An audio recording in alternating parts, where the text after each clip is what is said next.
हाँ जी, तो फाइनली वो घड़ी आ गई है जिस दिन आप टैक्स में एग्जाम्शन स्कोर कर रहे होगे। तो सर कैसे करना है पेपर को, जल्दी से बता दीजिए। कुछ बच्चों का जीएसटी स्ट्रांग होता है, कुछ बच्चों का इनकम टैक्स स्ट्रांग होता है। कैसे पेपर को अटेम्प्ट करना चाहिए, कौन से क्वेश्चन पहले करने चाहिए, कौन से क्वेश्चन अवॉइड करने चाहिए, और कब आपको एमसीक्यू करना चाहिए, क्या बिल्कुल शुरुआत में या बिल्कुल लास्ट में। सारे बच्चे लिखेंगे नीचे कमेंट में कि आज का पेपर बहुत ईजी आएगा और हम एग्जाम्शन स्कोर कर रहे होंगे। सब बच्चे ध्यान दीजिएगा। तो फटाफट से आपकी स्टार्ट करता हूँ 3 आवर्स के टाइम मैनेजमेंट। जिन बच्चों ने कल वाली लाइव अगर अटेंड की है, तो अगर आपको लगता है कि जीएसटी में भी ऐसे ही आप सुपर फास्ट तरीके से आधे घंटे के अंदर जल्दी जल्दी से चीजें रिवाइज करा दी थी, तो नीचे कमेंट कर देना कि हाँ सर फटाफट से करवा दो एक बार लाइव लेके फटाफट से, तो मैं करा दूंगा। अगर आपको लगता है नहीं एग्जाम से पहले हम जो चीजें अपने दिमाग में रखना चाहते हैं वही रखेंगे, तो अगर आपकी रिक्वायरमेंट तो प्लीज मुझे बताना। अगर मान लीजिए मैंने कहा 50+ स्टूडेंट्स कहते हैं कि हाँ सर लाइव रख दो, तो मैं 11 बजे के आसपास एक लाइव रख दूंगा, 11 या 11:30 बजे, जिसमें आधे घंटे के अंदर आपको वो सारी चीज़ें करा दूंगा। अब चलते हैं सर टाइम मैनेजमेंट पे। पेपर शुरू होगा मेरे बच्चे 2 बजे, ठीक है सर। रीडिंग टाइम वगैरह मिलेगा आपको, मैंने कहा हाँ।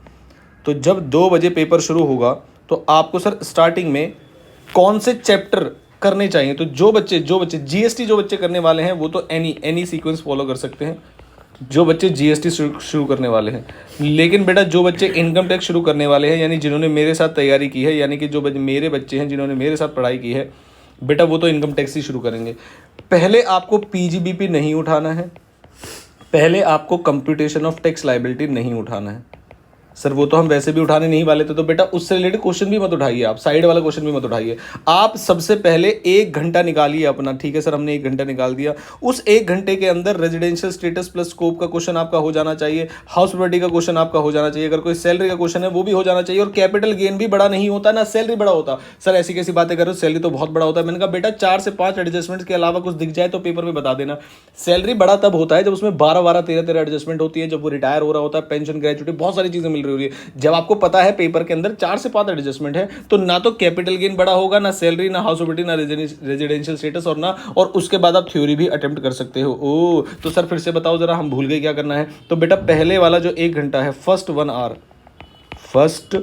आवर में आपको यही चैप्टर्स करने हैं। फिर उसके बाद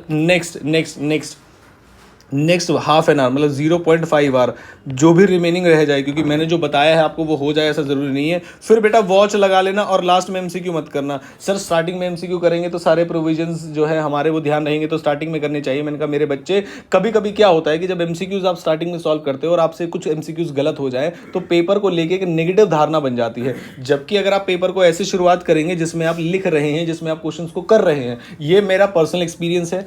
30 मार्क्स के एमसीक्यू में अगर आपको 10 क्वेश्चन भी नहीं आए तो आपको एक नेगेटिव माइंडसेट बन जाएगा, यार एमसीक्यू में तो नंबर गए। अब एक डिपेंडेंसी आ जाएगी आपकी सेक्शन बी पे।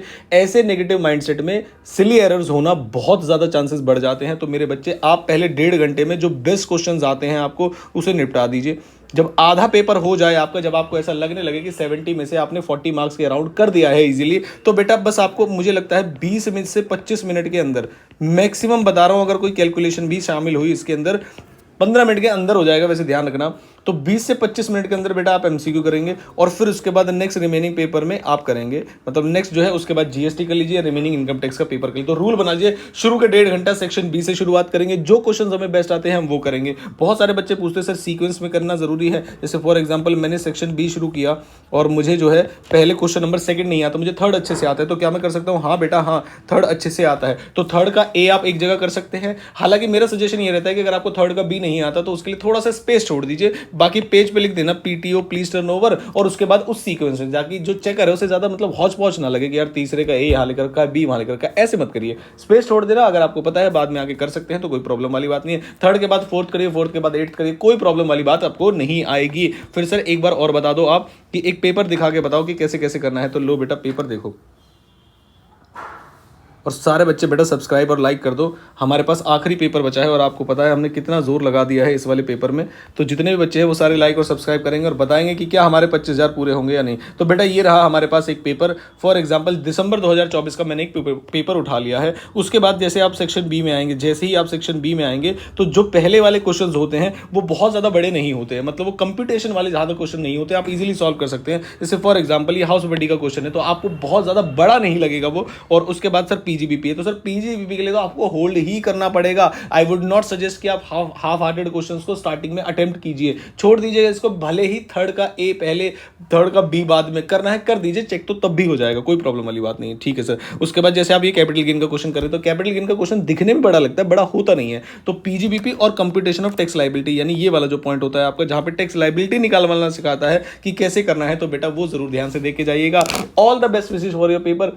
वैसे तो लास्ट समय में खुद से रिवीजन करना चाहिए, खुद से पॉइंट्स टिक करने चाहिए, सेक्शन लिखना मैंडेटरी नहीं है, कोई सीक्वेंस फॉलो मैंडेटरी नहीं है आपको। और कॉम्बिनेशन जरूर ध्यान रखिएगा। अगर आप सोचो कि मैं छठा भी कर देता हूं, सातवां भी कर देता हूं, जो अच्छा होगा वो देख लेगा, ऐसा नहीं होता। जो आप पहले करते हैं वो आपको वो चेक करेगा। ध्यान रखना, टैक्स का पेपर है, 2 सब्जेक्ट इसके अंदर है, इसके अंदर टाइम मैनेजमेंट बहुत ज्यादा जरूरी है। किसी भी क्वेश्चन में स्टक मत रहिएगा, अगर नहीं हो रहा सॉल्व तो आगे बढ़िएगा। पेपर थोड़ा सा आपको, अगर आप किसी क्वेश्चन में बार बार स्टक रह जाएंगे तो बेटा पेपर 3 घंटे में नहीं होगा। अदरवाइज एक स्मूथ स्पीड आप फॉलो करेंगे, हो रहा है तब भी, नहीं हो रहा है तब भी, आपको थोड़ा सा दिमाग लगाना है, आगे बढ़ जाना है। पेपर बेटा 128 नंबर का पेपर आता है, जिसमें से 28 का ऑप्शन है, 30 के एमसीक्यूज हैं और 27 में से करना है। और पेपर में 128 में से 40 नंबर लाना is not that big deal. तो आप सारे आज वाले पेपर में 100% पास हो जाओगे। बस आपको ये देखना है कि एग्जामिशन आएगी या नहीं आएगी। तो ऑल द वेरी बेस्ट, मिलता हूं आपसे अगली किसी इंपॉर्टेंट वीडियो के साथ। Thank you so much.